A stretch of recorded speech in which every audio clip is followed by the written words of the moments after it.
Alright, Austin. Since you've decided to request a wonderful fan fiction that pretty fucking questionable, I'll fucking read it for you.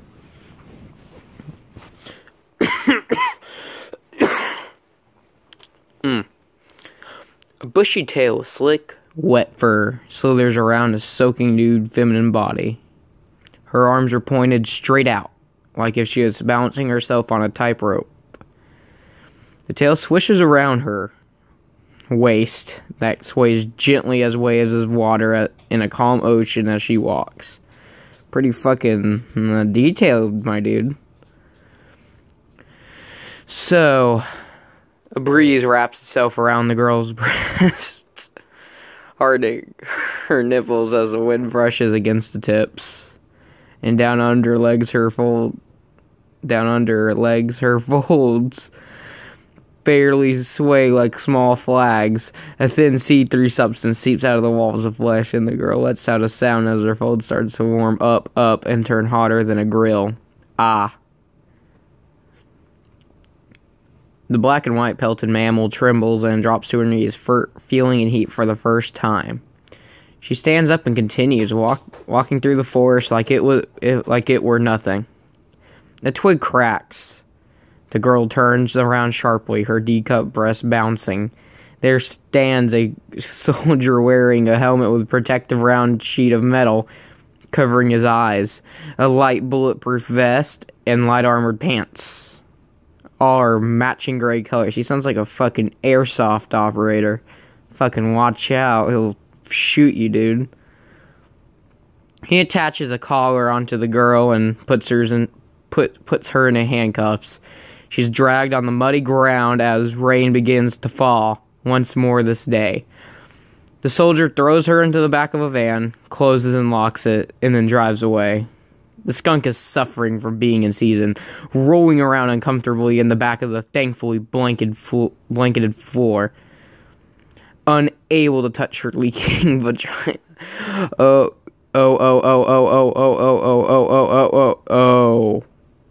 To be continued. Alright, this already fucking hurts to read. The van drives a long way across many bumps, and soon a nice subtle ground with many turns stops and swaying. Okay, whoever fucking wrote this, I don't think English was their first language, honestly. The vehicle slowly comes to a stop at its destination. The female skunk tries to look outside while trying to stand up. The tint of the windows are too dark to see through, and the girl starts to feel hope washing away into the distance. The two rear doors open to the blinding sunlight as she moves against the wall in front of her, into the front wall of the van, covering her eyes. The soldier stands there, grimacing at the sight. He pulls his zipper down and reveals his erecting penis. Ooh, nice penor, man. Underneath his underwear, he pulls down his boxers and insides his pants and pulls back the folds of the unzipped triangles. He jerks up as he stares, spelt as, like a staircase, at the girl's breast. Flop, flop. Her sounds like some shitty fucking rap backtrack. Flop, flop, fetty flop, man. Her pussy juices that leak out of her vagina and fills a puddle o' the blankets. Flop, flop. Her little moans as she breaths. Flop, flop. Skirt, skirt, flop, flop. His dick throbs and his semen sprays onto the ceiling inside the van. Oh, that's pretty fucking powerful, my man. What a beauty you are, he says, breathing hard. Please, I just want to go home, she pleads. This is your home now, he says, and enters the van. The female skunk looks down heartbroken. She stands up and walks to the soldier. He pulls up his underwear and zips up his pants. He gently pushes her towards the way out. Move, he commanded in a way that seemed... Oh my god. He commanded in a way that seemed more like he was suggesting her to, but didn't have to. She moved out of the van. To be continued. Chapter 2 out of 6. many big cages of nude women. Okay, this is slowly getting worse. Nude woman fill a wide, barren dirt floor enclosed by tall, barbed fences. The soldier and a skunk walk around the aisles until they come across a cage as roomy as the others, and it's quite empty. The soldier gently pushes her inside and unlocks her handcuffs. He then closes and locks the cage door on her. Many other soldiers walk by the female skunk's cage. So many passed by. She couldn't tell which was which anymore. She took notice that there are slots in these pants to put in their tails, like a fairy tale, fully disguising their species, not T-H-E-I-R, but T-H-E-R-E, like it's right there. Appearance, not a speck of fur to be seen. As she calms down from the urge of instinct to explore her surroundings, her mating urges heated her pussy mercilessly. Okay, at least they could fucking get that right for some reason. Fucking spell, I don't know how they can spell mercilessly right, but not there. Her juices drip slowly out. The scent of her quim is unbelievably powerful. Many soldiers turn their heads again, wrong there, toward her and rush over to her cage. Her hand reaches out for her folds. She rubs them slowly and lets out a moan. One soldier tries to open the door, but it's locked. He pulls out a key and fails to unlock the cell door again. Damn it, she's not one of ours, he says. She's so ripe, this is just cruel, another complains among the rest. What fucking pussies. They stand there, watching her pinch her nipples hard and grope her breasts. Her hand between her legs do some miracle works as she moans louder. There's no doubt the skunk's mind that God damn it. Fucking hate this so much, Austin. Why? Why'd you do this? Do miracle work as she moans louder. This is no doubt in the skunk's mind that there are bulges in their pants. Ooh, what's this? She looks and confirms it. She moans once more. Someone please help, the skunk teases them. One of the squirrels... Oh my god. Alright. Only one male went inside. The rest watch him. The skunk could smell the fear hidden beneath their clothes. Someone was going to be punished, and very harshly at that. Something greatly powerful is protecting her, but not from the soldier unbuckling his pants. She stands up smiling and points at him upside down, pulling her index finger back and repeats the motion 3 more times as if to say, come. He pulls his pants down and reveals his unsheathed pink cock. Oh my god. She smiles, loving the moment. Then she notices his tail, a skunk tail. She blushes and walks over and removes his helmet. A young skunk head appears with a dark and evil grimace. Like fucking McDonald's grimace, probably. The female skunk smiles. Oh, god damn it. Fucking script broke. Got a name. Malt, he says. Cheese, she says. Oh, fucking weeb. Chi rubs his cock and says, you came inside for more than sex, didn't you? Maybe. Malt blushes. He rubs Chi's folds as she rubs his dick. Well, I'm all yours until trouble comes along, she whispers in his ears. Let's make love while we can. She pushes his hand away and inserts his cock right into her pussy with like fucking newscast. Fuck her right in the pussy, I guess. Malt grits his teeth as he feels her tight pussy folds tightening around his cock and her juice is running down. Damn girl, he explains, and thrust inside her. God damn it. My god. The soldiers watching run away as siren sounds. The two lovers continue fucking. She wraps her arms around Malt's neck and tells him, lift my legs. He holds up one leg at a time. Malt lifts her body up and down, thrusting her pussy over his cock. Chi moans, ah. She pushes her breast against Malt's chest and kisses his lips. Malt kisses backs and thrusts his dick into her and stops moving her body. His tongue enters Chi's mouth, and hers enters his mouth, also twirling around in a circle, mixing their saliva together. Malt thrusts harder. Ung, ung, ung. Chi spoots to slide down his sopping wet dick marked with her scent.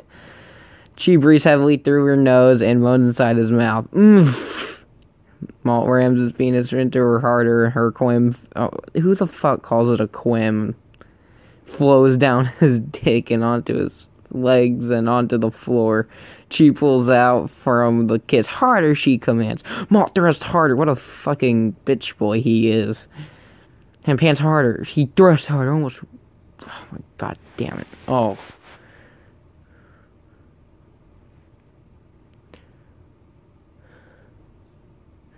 Oh my god, I hate fucking reading this, Austin. Why did it have to be this? Harder, she commands. Malt thrusts harder and pants harder. She thrusts harder, almost reaching his limit. Harder, she moans the word and squirts her load all over his legs and the barren ground. Malt's dick draws as he thrusts as hard as he can into her on one last time, reaching her womb and breaking her cherry with his seed. Malt comes inside as semen overflows. Oh no, not overflows, overfills Chi's pussy and dribbles out. Malt helps Chi out of their position and pulls out his dick. They both stand together, a gun sounds, and Malt falls to the ground.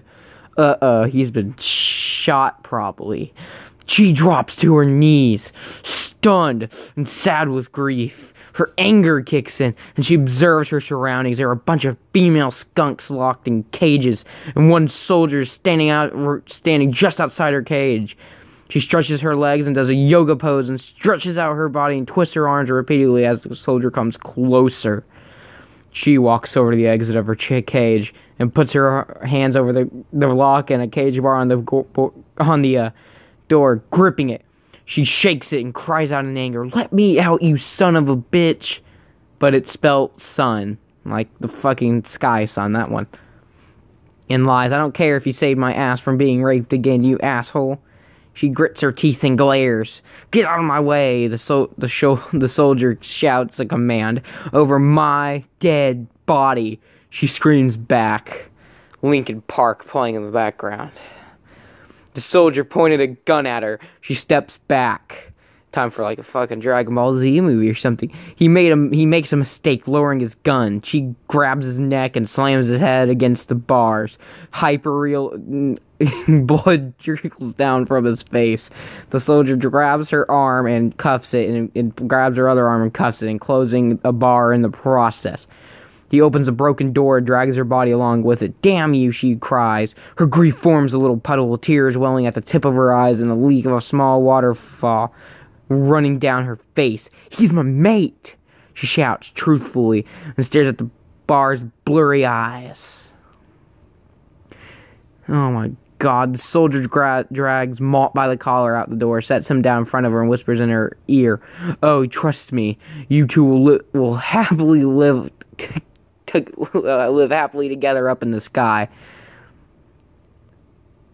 I highly doubt that. Seriously, like, they're probably fucking going to hell for this. She spots a small dart on Malt's forehead with a picture of 3 Z's on it. No bloodlines whatsoever. What the? She gets cut off with a bang and blacks out. To be continued. Oh, what a amazing plot twist. I'm surprised. She wakes up with her arms and legs bound in a surgical bed. She looks around and sees an empty doctor's room with a barred window and the tools. The pain, oh, the pain. These were no regular needles and sharp, tiny scissors. These were daggers and tiny chainsaws. Torture tools. She yanks at her straps and tells herself, "Fuck, I'm gonna get out of here one way or another. I'm not gonna fucking die. Not like this, like some fucking experiment." She yanks at the leather straps until her arms and legs throb in pain. Ow. What a bitch. Jeez, fucking can't even escape. A male deer doctor, not D-E-E-R, but D-E-A-R, like deer, whatever. Doctor enters with a lab coat. His face is partially gray with some bags. Chi blinks and her eyes blur. She looks around. The doctor carries a giant needle. Oh no. Oh, my script again. The straps turn into arms and she rips her arms from them and screams, "Go fuck yourself." Her ears soon come into motion and hears the words, hold her down, Chi, can you hear me?" It is the doctor. Her eyes awaken and she sees 4 nurses holding her back down. The doctor holds a tiny dart with 3 Z's on it. "What have you done to my mate, you goddamn motherfucker? You better tell me before I kick, let's see, your balls into your skull." She screams in tears. "Calm down," the doctor says. "Agent 1437S is safe. He's sitting right there." He points over to a corner with 2 open chairs. A male skunk stands up in jeans and a white shirt. "Glad you're awake, Chi," he says, grabs the little dart from the doctor and shows it to her. "This is a..." My God. "This is a fake sleeping dart I used to trick the attacker. I eliminated him as he was talking to you. But it was too late to help you." He walks over and kisses her cheek. Oh no, another goddamn M. Night Shyamalan level twist. Chi wraps her arms around Malt, hugging him. "I thought you were dead," Malt says. "I did what was necessary to keep us both alive." He helps her up with 1 nurse's help. She notices the slutty Nerf outfits on all 4 female bunnies. "Extra pay?" They nod yes. "Overnight treatments?" They smile and nod. Sounds tempting to join the crew. She turns towards Malt, who smiles unknowingly. "But I already have dibs on one tonight." The girls giggle knowing that she was going to fuck him tonight. And he obviously didn't have a clue. Oh, I'm sad now. The couple leaves the building and enters a small blue car with 2 seats. They get on their seatbelts and Malt drives. Chi smiles and looks at him. "An agent?" She reaches over and gently caresses his legs. "Show me your secret weapon." Okay, this is just getting fucking worse and worse. Like, I already thought I was gonna fucking vomit. "Show me your..." She rubs between his legs on his covered dig. Malt smiles and drives faster. "In just a few minutes, we're almost home," he said, with an erection growing. They quickly arrive at the house. She walks inside, following Malt, who's fast walking. Swiftly unlocks the door and enters. He holds the door for Chi inside. "Thank you," she says politely. Malt closes the door. Oh my God. As Chi sees that the first room is the living room, she walks by the couch and drops her pants onto the ground, pulling them off. Let's get naughty. Alright, that's the end of this wonderful recording. Austin, I now hate you a little bit for making me read this, but at least you're maybe gonna fucking pay me. Thanks for listening if you aren't him. See ya.